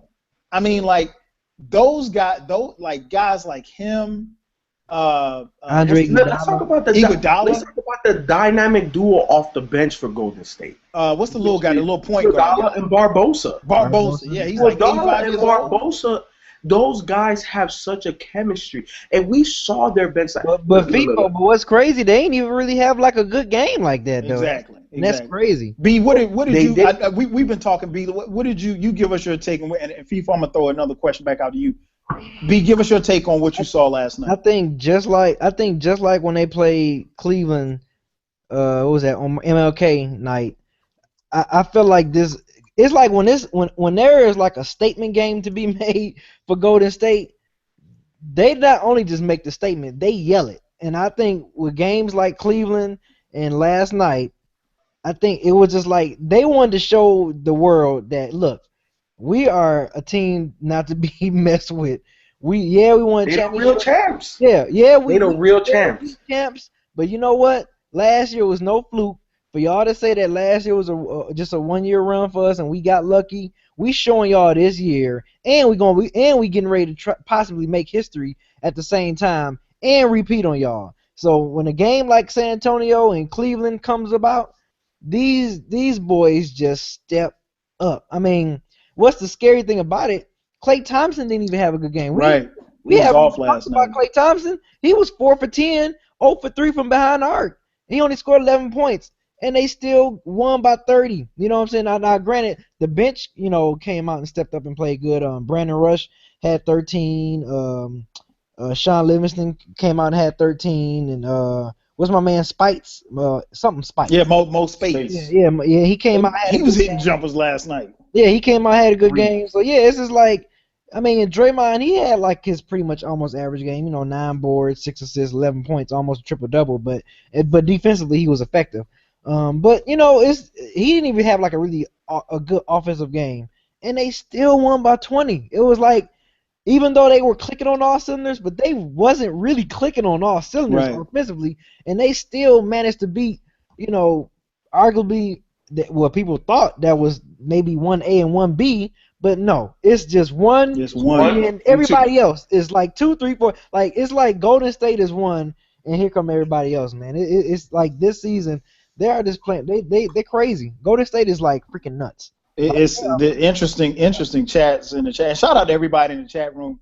Some of the commentaries downright funny. Where do you see the chat at? I don't see no chat. Go to the YouTube channel and you'll see on the stream. Yeah, because I'm like looking. Yeah, pull up Warriors BLAB Spurs, and you'll see the chat there. All right, so FIFO, I got a question for you, man. I'm gonna throw out some numbers at you.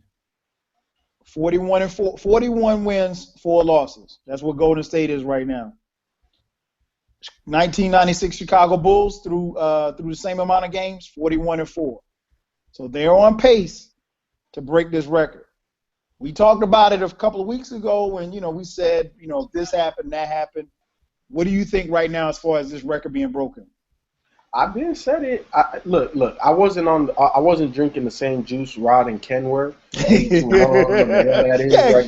was talking about 82 and 81 and 1. Look, never in basketball, never. But they're gonna get this record though, barring any injury. The obvious.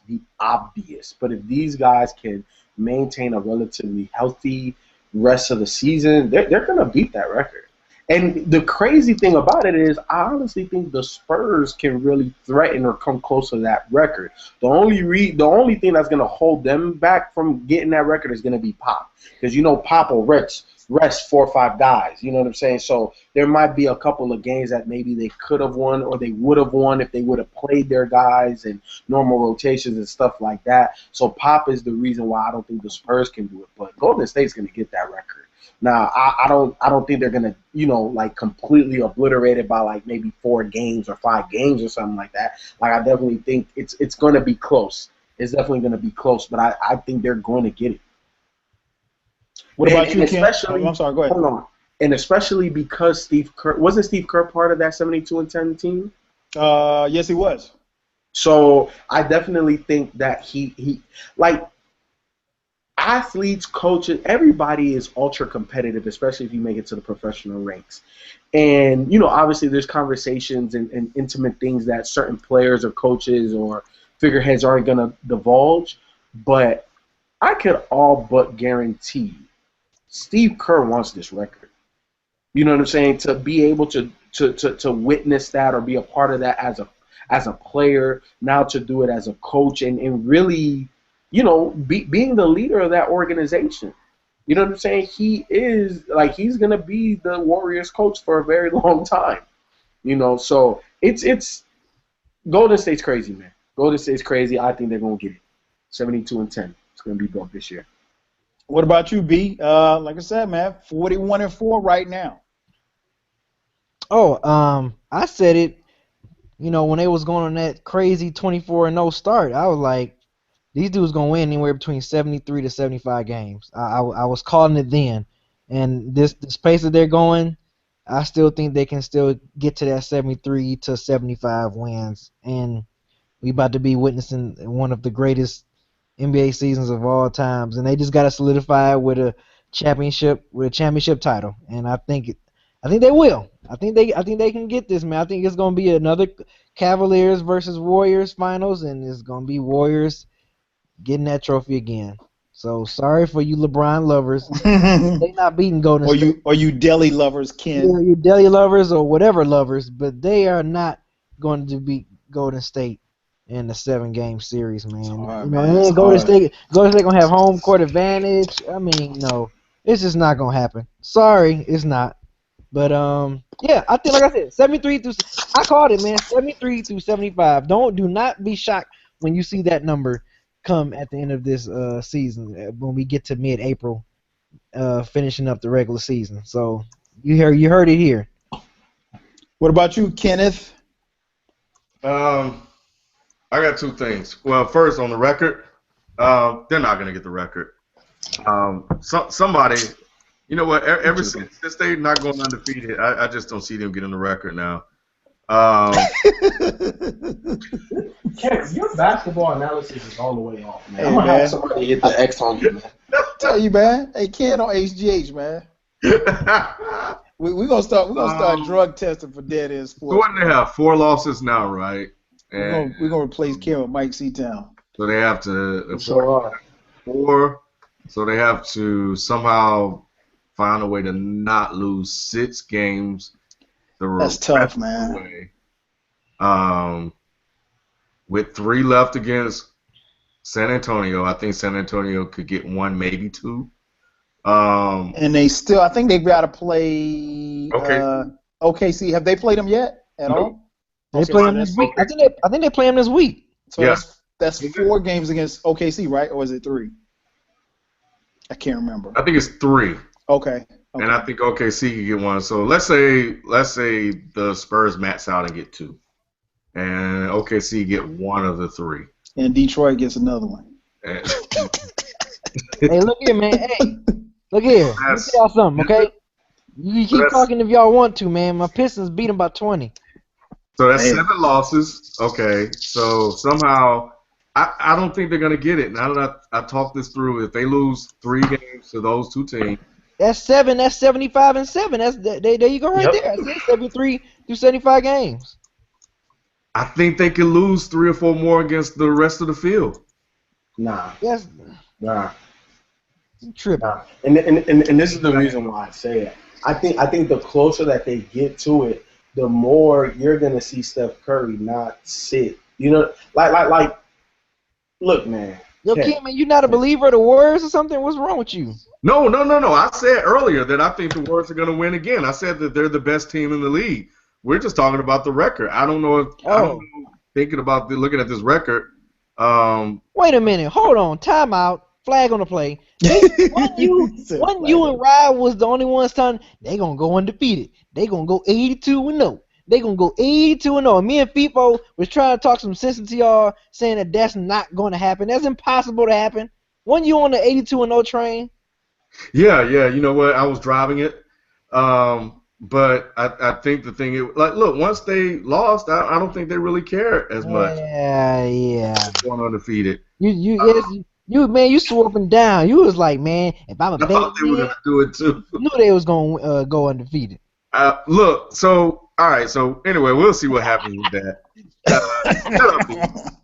Man, here I want to go back real quick. Go ahead. With what I was saying about LaMarcus Aldridge. His punk ass, and don't tell him I said this. He shut down all of his social media accounts. Yeah, I heard about that. Come on, man, for real though. Come on, son. I told you, FIFO. He ain't built for it, man. You can't take social media. He ain't built for it. Hey. David West probably still got his up. Hey, look, man. Whatever you need to do to focus, you know what I'm saying? Look. At the end of the day, hey, maybe he felt there was a distraction. I don't know. I don't know. You know what it is, FIFO. They were calling him out, and he couldn't handle it. And he better be glad he didn't go to L.A. if he can't take the Spurs media. FIFO ran. Go ahead, Kyle. FIFO ran. What do you? Oh, okay. Where did FIFO go? What do you do? Run off the plug twice? He he's doing like LaMarcus Aldridge. FIFO ran off the plug twice. Shout out to Plies.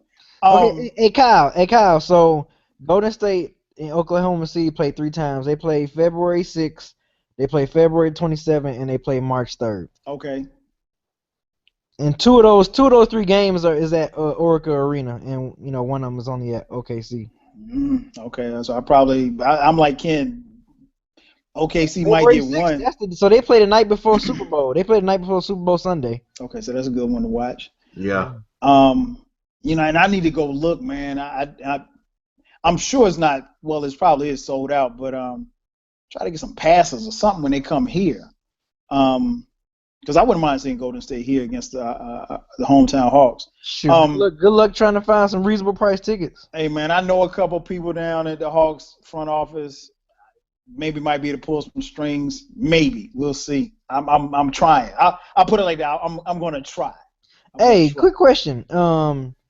Have we discussed the All-Star starting lineup? Did we discuss that last week? I feel No, like we didn't. And then I think the reserves will be announced. I think they're gonna be announced this Thursday. Thursday. Okay, so Yeah. we can hit on that before we get out of here. Somebody in the chat asked about the Blake Griffin situation. If you're unaware, Blake Griffin looks like he's gonna be out 4 to 6 weeks. Man, yeah, I had to drop him on my fantasy squad, man. Oh yeah, he gonna be gone for a little while. Blake Griffin punched a equipment manager for the Clippers, and so he is going to be out with a broken hand. How does that affect the Clippers, man? It doesn't. They won tonight. They beat Indiana tonight. They seem to be playing pretty okay without him. They did the same thing last year. B, remember? Yep. They did because if I'm the only one that noticed that, like with Blake Griffin, I think my issue with Blake Griffin, it seemed like, especially in the playoffs, when the game get down, to the wire and stuff, he makes some bonehead plays all the time. I just be like, what are you doing, Blake? Am I the only one that noticed that? Like, no, that's been a criticism. Okay, yeah. For me, hey, you know what it is? He go full LeBron mode.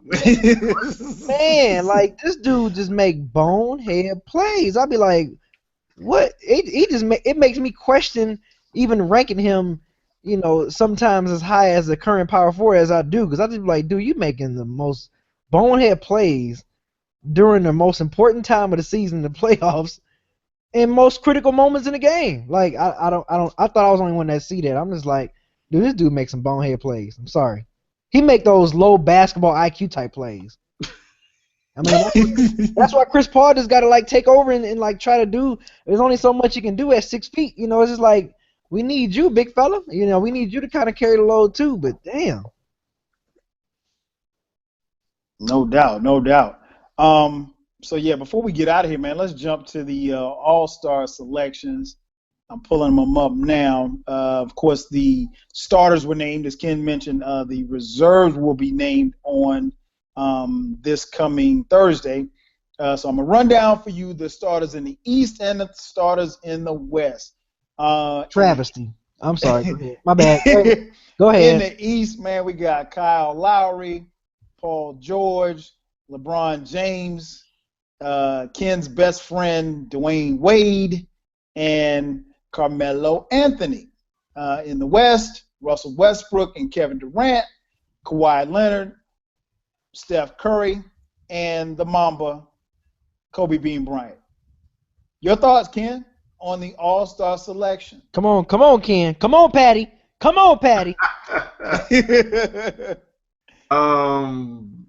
I'm cool with it, man. I'm glad they got my. You glad Wade made it? I know you glad Wade made it. No. I'm gonna let you finish, Ken, because I can't believe you. You sound like Kanye. I'm gonna let you finish. I can't believe Ken is okay with this. Go ahead, Ken. Oh, you hit him with the Kanye. Wait, no, what? Why, B? What's the issue? Because your boy, the guy you've been praising for the last like 2 or 3 years, is not a freaking starter in the West as center. Wait a minute. Yeah. Okay, yeah. hold on. Let me pull it up. That's what I thought. You know what? I'll be honest. Can I be honest for a second? I wasn't paying attention. Okay. But look. Let me. Can I say something about Dwayne Wade, man? Everybody. Go ahead, Ken. The dude, man, is still out. No, Ken. He shouldn't be starting, though, Ken. I mean, not this season. B. Not this. Who's going to start for him? Over Jimmy Butler? Yes. No, Ken. This season, Ken? We talking about the 2015-16 season? I am. And you saying Dwayne Wade should be starting over Jimmy Butler? I haven't seen Jimmy Butler hit many clutch shots this year. The way Dwayne Wade has. Hey, come on. We definitely need to start drug testing around here. Dude, what are you talking about? He put up 50, then scored. He's in a bit of a slump right now, B. Jimmy Butler, though, Ken. No, man. This season, Jimmy Butler he's a starting 2 guard for the East, dude. This year. I'm not taking nothing away from D-Wade. D-Wade deserves to be an all-star, but not starting. I don't know if he deserves to be an all-star. Yeah, he could be in there. Not starting, though. He's definitely not no starter this year. Wade just beat Jimmy Butler last night. Oh my God, Ken. Y'all tripping, man. Look, No, you you tripping. respect the OG. Jimmy Butler is I respect the OG. he's on his way. Who's OG? Dwayne Dwayne Wade. Wade. Oh, Dwayne Wade. okay. I said he's the OG. Yeah, I Dwayne. guess. Yeah. And he's still putting in that work, man. But Not this. nah, man, Jimmy OG. Butler's not ready to be a starter yet, man. Old girdle. Not over D Wade, man. I don't see the rings on Jimmy Butler's finger. But it's not. We're It's not we're about talking that, Ken. about- It's you- not about you it looking because at longevity. if it was about this longevity, season. then yeah, we should definitely vote Kobe in. We're talking about 2015, 2016 season, man. Yeah, man. Nah, I think they got it. If you're going off OG, you might as well say Tim Duncan needs to start or Dirk Nowitzki. Yeah. Well, no, Tim Duncan. You know, they're not even. But they OGs. Yeah, if you're gonna talk about OGs, come on, Ken. Yeah. And they killing Ken. They killing Ken in the chat room too. I want Ken to speak on DeMarcus Cousins not getting that starting. Yeah, I'm trying to pull it up now. So who's starting? For the West? Yeah, in his place. In his place. He said in his place. It's Kobe, Steph Curry. I just told you. Yeah, Ken. I wasn't listening. I was listening to. Oh, okay. Let me run it again. Kobe, Steph, Russell Westbrook, Kawhi, and Kevin Durant in the West. In the East, LeBron, D Wade, Kyle Lowry, Paul George, and Carmelo. Wait, so those are the starters? Yeah, those are the starters. Those are the starters, dude. Those are the starters. You know what? And let me tell you all you need to know about the All-Star voting. What? Zaza Pachulia had more All-Star votes than Draymond Green. How do you not have a power forward and center starting in the All-Star game? Because they changed the format. Yeah, they changed the way they did it. Ken, you remember how like before Twitter, like how you go online NBA.com and vote, and they always was like guards, forwards, and centers. This year it was just guards and forwards. So, that's why. Because to me, I think DeMarcus Cousins and Andre Drummond. I tweeted this either like yesterday or was it today or yesterday. I said it's crazy that Draymond Green and Andre Drummond. I mean DeMarcus Cousins and Andre Drummond is not the starting centers for the East and West and All-Star. Yeah. Like they should be the starters. I think like they should be the starting centers. But I guess this is just the way that I guess this is the small ball. I guess that they. Because there's no centers. There's really no centers in the starting lineup. So it's just like nothing but guards and forwards that we're gonna see playing that starting out the All-Star game. But yeah, I do think that DeMarcus Cousins and Drummond and Draymond Green, they're gonna be the reserves. They'll make the reserves. But dog, come on, man. Yeah. Zaza Pachulia. I mean, like, I know Zaza because he played here. I like Zaza, but I mean, really, who does Zaza play for now? Dallas? Yeah, he played for Dallas. I mean, I ain't seen Zaza all year long. I mean, come on, man. Come on. Look, I mean, this kind of reminds me. Remember a couple of years ago when Shaq and Yao were playing, and Yao would get all those votes from China, and Shaq was clearly the best center in the West, but Yao was starting. That's what this is, man. It's a travesty. Look, man, I would have been okay with Zaza getting in. Honestly. Hey, who man, else are they gonna put in? Who beat him out for that last spot? No, Zaza didn't make it. I'm saying, but Zaza had more votes than Draymond Green. That should never happen. I'm okay with that. Yeah, okay. Hey, Zaza been balling, man. Yeah, but you seen what Draymond Green. But get out of here. Yeah, he's trolling, man. I'm alright, man. Zaza been balling. It's what the fans want, man. Make Draymond Green wait another year. Make him earn his spot. He not there yet. He almost there, but he not there yet. DG3. Look, DeMarcus Cousins, man. Come on, Ken. Come on. The man just put up 56 points. Right. And he was balling last night too. I mean, he's top 5. He's top 5 in the NBA right now. I mean, the dude he can shoot the 3, he can rebound, he can assist, he can block, he can do it all. How in the hell is he not a starter? I don't know, man. I don't know. Because he plays in Sacramento and nobody pays attention to Sacramento. And it's just, and the same thing with Drummond. How is Drummond? Drummond, dude. Like, come on, man. Like, he leading the leagues in most double-doubles. Dog, Drummond, you know what? Drummond has he has 10 20-20 games. The rest of the NBA, 9.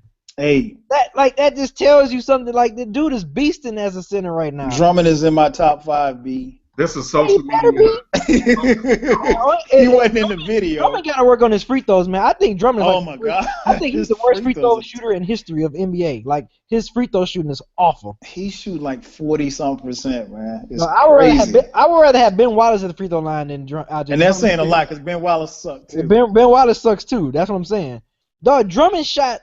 He was 13 for 36 in the free throw line tonight when Houston Rockets hack a foul him and we still beat them.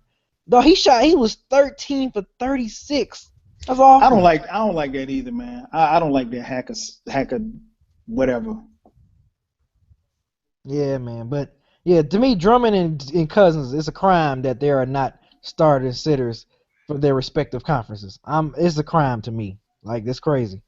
They should have had a center. They should have had a center position on that voting. They definitely should have had a center position. Well, you know what I think part of the problem is that, you know, there's votes for these positions or whatever, but people like us don't vote. I mean, I haven't voted for an All-Star game since – I don't think I've ever voted for an NBA All-Star. I think I voted for a baseball All-Star game like 20 years ago. I mean, like, I don't vote. So I know the fans want to see it, just like the fans voted Kobe. And Kobe hasn't had an All-Star type year, but it's his final year. So people want to see him. So I get it, you know. But I mean, do you want to see Kobe out there shooting air balls like we've seen half this season? So it was somebody else that got in. Did anybody have a problem with Lowry being representing the East at point guard? Nope, he been balling, man. Oh, yeah, he been balling. I mean, Okay. I saw some people arguing that John Wall should have been right over it, but like, I mean, for me, I would have been cool with either one. If John Wall would have got the starting nod, it's been fine. If Lowry's been balling too, so I'm cool with that. And I think Toronto has a better record than Washington, so they, you know, I guess from a team standpoint, his team is doing better, so he got the starting nod. So I mean, I don't know. I'm okay with Kyle Lowry. I'm okay with that. He's been putting in work, man. Yeah, he has. Yeah. He's been putting in work, man. He you know, I give him props. That's cool. He's been putting in work. Yeah, and I think that Toronto is the best team in the Eastern Conference. Who? Somebody said on Twitter the Toronto Raptors are the best team in the Eastern Conference. Yeah, no. You know what Toronto is? Toronto is that team that'll have a good regular season and then get beat in the first round. I don't trust Toronto. Yeah, it's still Cavs conference. It's the Eastern Conference still belong to the Cavs. You know, Oh, you know what I wanted to talk about? Go ahead. I forgot what I was gonna say, but it was about Tyronn Lue calling out Kyron. I was just about to bring that up before we got out of here. Yeah.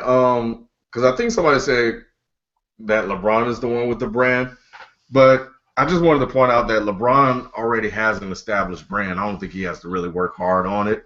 I think as a young guy, he got established brand. LeBron? Yeah. That fool got a lifetime of contract with Nike. So I don't think when I think there was just a few comments talking about, well, LeBron's the one that has the brand. LeBron had his when he came out. I think what Lue is probably hinting at with Kyrie and Kevin Love is that, they're in this situation. I know what I was going to say, man. Scrap. Look, I think what Lue is saying is that look at the Warriors last year, right? They were on the come up. None of them were they were not focusing on who they are as individual people, as individual players. They were focused on winning. Now that they've won, all of these opportunities have came to them.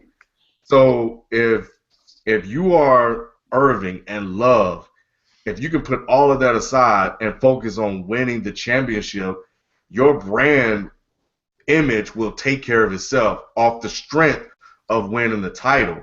But you have to sacrifice somewhere. And if you care more about who you are as an individual than you are on winning the championship, then hey, you may not be a good fit for the team. They're not going to get rid of them. But I think you're trying to get them locked in and say, hey, all of that stuff would take care of itself. You need to focus now on winning a championship, and your brand is going to take off the strength of that championship alone. That's how I kind of looked at it. So, real quick before we get out of here, Tyronn Lue made some comments, obviously, and I don't think we got a chance to discuss it on the show that we did Friday about the fact that they want to play more up tempo, and he made mention of the fact that they weren't in shape, quote unquote, shape yet. Dog, it's the middle of the season. I don't know how you're gonna get in shape by now if you're not in shape. And he said he made mention of the fact that in their first game that they tried to make a run and guys had to check out of the game early or whatever like that. They were tired. How do you think he's going to be able to make an impact going forward? Tyronn, well, you know what? What I do like about Tyronn Lue so far is that he's not wasting any time putting his impact on the team. And he's really trying to establish that I'm the coach. You guys are going to listen to me, and we're going to do things different. And he's overruling a lot of things. You know, he wants to play up tempo. He's like, yo, we can slow it down if we want to, if we have to. But, yo, we need to score points, and we need to be able to play at a pace with the Warriors. And I think that's where he's looking long term. You know, I think the other thing is that, and then I like the fact that he's saying, yo, we're going to play 10 deep, you know, because LeBron said he wanted to play less minutes. You get guys into a rhythm. You get guys accustomed to playing. So if somebody goes down, then all of a sudden they won't have an issue kind of finding their rhythm as much as some of them did last year. And what was the other thing? I like the fact that he said, yo, LeBron, we're doing player introductions. You know, because LeBron wanted them to, you know, focus on the game and some intimidation crap. Tyronn Lue was like, nope, we're not doing. We're doing play. We're playing this for the fans. We're gonna give them what they want. So that's out. You guys are gonna. I love the fact that he's taking control of this team. What's interesting about it is that these are the things that you know he's already been thinking about since he started working there, and he's looking at the things that he would do differently. And so far, it looks like the players are buying in. We're going to see how this turns into wins. You know, I think that's all that matters. But I think they can coast to the Eastern Conference to the playoffs, and turn it up then. But Tyronn Lue has one job, and that's to win the finals, and that's it. But I love that he's making the Cavalier team feel him early, and he's not trying to fit in and be buddy and all the other stuff. And I think that's something Black didn't do. Yeah, yeah, like you say, Ken, I do like the fact that he has a all business mentality. You know what I'm saying? Because I mean, with this type of team, you know, I mean, pretty much since LeBron got there, it's been championship or bust. You know what I mean? So I'm glad that Tyronn Lue was kind of putting his foot down, saying, "Look, okay, we're gonna do this my way." You know, we're gonna, and he was being serious about it. So I like that he's coming in first day like, look, I'm demanding my respect so we can try to get this championship, and we're gonna do things, you know, my way. So I like that. I like that, man, because you know, if they don't win championship, you know, he gonna catch a lot of heat. LeBron gonna catch a lot of heat. That team in general is gonna catch a lot of heat. So, you know, you have to be serious, man. So I'm glad Tyronn Lue is doing that. You know, to all the players. I'm glad. So that's a good thing. Like Ken said, we're going to have to see if it's going to translate into wins. And I think they play Golden State again. No, they don't actually. No, they don't. Just those two games. They won't see them to the NBA Finals. So, you know, they're going to cruise through the Eastern. Well, I ain't going to say cruise, but they're going to take the Eastern Conference and be in the NBA Finals. But yeah. So that's it. But yeah, championship or bust from here on out. I mean, all LeBron teams, you know. Cleveland team is gonna be championship or bust. So Tyronn Lue, way to put your foot down, man. I think it's unfortunate that it has to come to that because I think LeBron probably should have been more of a leader in some of that. And I think, and that's not to say that he hasn't been a leader, but obviously, you know, the thing that we keep hearing about David Blatt is the lack of respect that they have for him, the lack of respect that LeBron had for him. I think the difference is that in Cleveland, LeBron doesn't have what he had in Miami. In Miami, he had two things. He had a stern owner that that wouldn't let him basically run the show in Pat Riley. And then I'm sorry, not an owner, Pat Riley's GM. And then he had someone who held him accountable. And see, there's nobody in Cleveland that holds LeBron accountable because LeBron runs the show. But in Miami, it was D Wade. He held and they seem to be good, very good friends. But he held LeBron accountable. So like, I'll just give you an example. Like the whole thing with the player introductions. If LeBron had tried that in Miami, D Wade would be like, you know what, nah, man, we gonna do introductions because man, this is what the fans come to see. Sometimes you need somebody to kind of be that sounding board for you, even when you're the star. And Wade obviously had that cachet because, one, he had been a champion, an Olympian, the whole nine.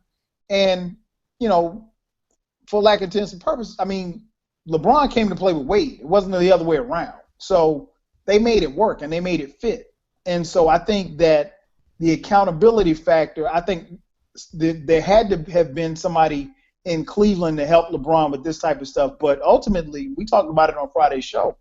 Win or lose, this is going to be on LeBron. I mean, Ty Lue is going to, you know, depending on how good or how well it or bad it goes, he's going to be, you know, held accountable. But ultimately, you know, LeBron is getting measured on the rings that he wins or doesn't win.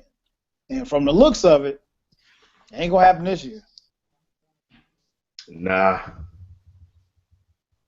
So we're about at the point for the show to end. So we will now do our parting shots. Since I know y'all don't have any parting shots, I will do my parting shot. Parting shot, man. I got parting shots. What are you talking about? No. I mean, I'm gonna let you think of yours. Let me go ahead and get mine. Mine off. My parting shot, man. At some point, fans, you're gonna have to deal with Cam Newton.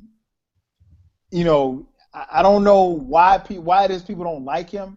They may say he's too flamboyant. They may say he's too this. They may say he's too black. I don't know. You're going to have to deal with Cam Newton because, trust me, based on what I've seen all year and based on what we've seen these past couple of weeks, 2 weeks from now, he's going to be holding up the Lombardi Trophy. But we'll be talking about that next week. That's what I got. Go ahead, B. I don't know if I've said this before in some of our previous Dead End sports shows, but I think we're witnessing. Well, I think we've been witnessing like one of the greatest single sport athletes of all time is Serena Williams. No question.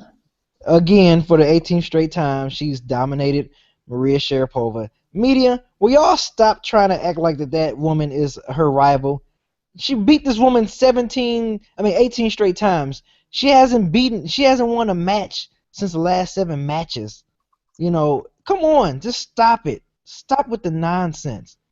Just Serena is like the GOAT.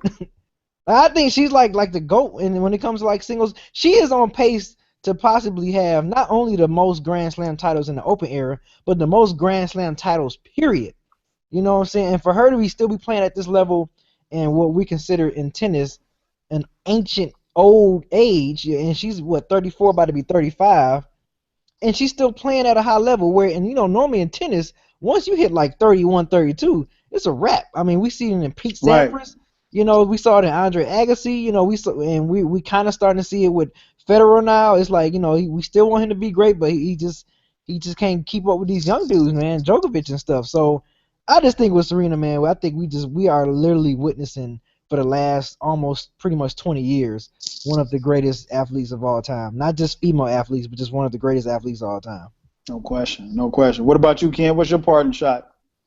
Well, I think that when LeBron retires, I don't know if we'll have any more villains in the NBA. I was kind of thinking about this out loud on Twitter a little bit, watching so many people praise and appreciate Steph Curry. I remember when, you know, Steph Curry came in the NBA when he was playing at Davidson. You know, he was much like D Wade. He was one of those guys. I was like, yo, I like this guy. You know, and I'm gonna follow him in the NBA. And he had a lot of injury problems early, and we almost lost Steph Curry. So I'm glad that people are appreciating him. I just remember when LeBron came in the league, you know, people didn't like him because of the king status and this, that, and the other. People really didn't like him in Miami, and people continue to take shots at him now. celebrating when he lose. I think he's going to be the last villain. Much like when Kobe came in, nobody liked Kobe, and there were people that didn't like Magic and people that didn't like Bird. I think now we are in a situation where we like everybody, and I don't know how that's going to affect the game, moving forward. Because even I'm finding that there are players that I tend to like everybody too. The same thing with the NFL. I think what Cam does is he creates a villain for a lot of people, even if some of it is mired in racism. And because he well, that's a whole other conversation for because I have a lot of thoughts on that. But just like Brady's a villain. People starting to hate Peyton Manning. Those are the things that I like, and I think the sport is better for it.